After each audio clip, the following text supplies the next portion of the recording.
I think what Manoj has done in the last few years has been amazing. I think this is 7th center, right?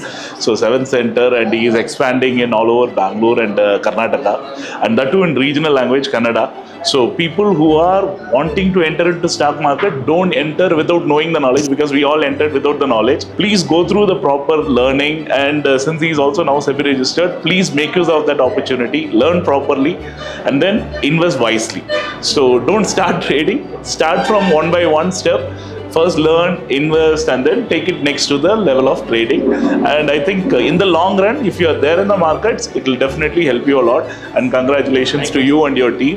Manoj sir ಅಂತವ್ರು ಸಿಗೋದು ನಮ್ಮ ಕರ್ನಾಟಕದ ಪುಣ್ಯ ಅಂತಲೇ ಅಲ್ಲ, ಇಡೀ ಪ್ರಪಂಚದ ಪುಣ್ಯ ಅಂತ ಆಗಿದೆ. ಎಲ್ಲಿ ಕನ್ನಡಿಗರಿದ್ದರೋ ಅವರೆಲ್ಲ ಕನ್ನಡಿಗರು ಬೆಳೆಯೋದಕ್ಕೆ ಅವಕಾಶ ಮಾಡಿಕೊಡ್ತಾ ಇದ್ದಾರೆ. ಮನೋಜ್ ಸರ್ ತರಹ ನಾವು ಕಲ್ತ್ಕೊಬೇಕಂದ್ರೆ, ನಾನು ಕಲ್ತ್ಕೊಂಡ್ತಕ್ಕ ಎತಿಕ್ಕು ಅಂಥ ವ್ಯಕ್ತಿಗಳಿಂದ ನಮ್ಮಲ್ಲಿ ಎತಿಕ್ ಇರಬೇಕು. ಫಸ್ಟು ನಾನೊಬ್ಬ ದೊಡ್ಡನಾಗಬೇಕು, ನಾನೊಬ್ಬ ಬೆಳೆದ್ಬಿಡ್ಬೇಕು ಅಂದರೆ ಖಂಡಿತ ಮಾರ್ಕೆಟ್ ನಿಮ್ಮನ್ನು ಬಿಟ್ಕೊಡೋದಿಲ್ಲ.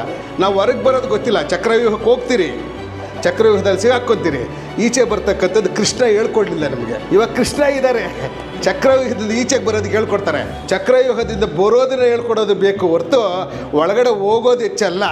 ನಮ್ಮ ಡಿಸ್ಟಿಕ್ ಒಂದೊಂದು ಬ್ರಾಂಚ್ ಆಗಲಿ, ಒಂದೊಂದು ವಾರ್ಡ್ಗೆ ಒಂದೊಂದಾಗಲಿ, ನಮ್ಮ BBMP ಸರೌಂಡಿಂಗ್ ವಾರ್ಡ್ಗೆ ಒಂದೊಂದು ಬರಬೇಕು. ಪ್ಲಸ್ ಇದಂದರೆ ನಮ್ಮ TDM ಆ ಕಡೆ ಹೆಮ್ಮೆ, ಒಂದು IPO ಲಾಂಚ್ ಆಗಬೇಕು ಅಂತ ಸರ್.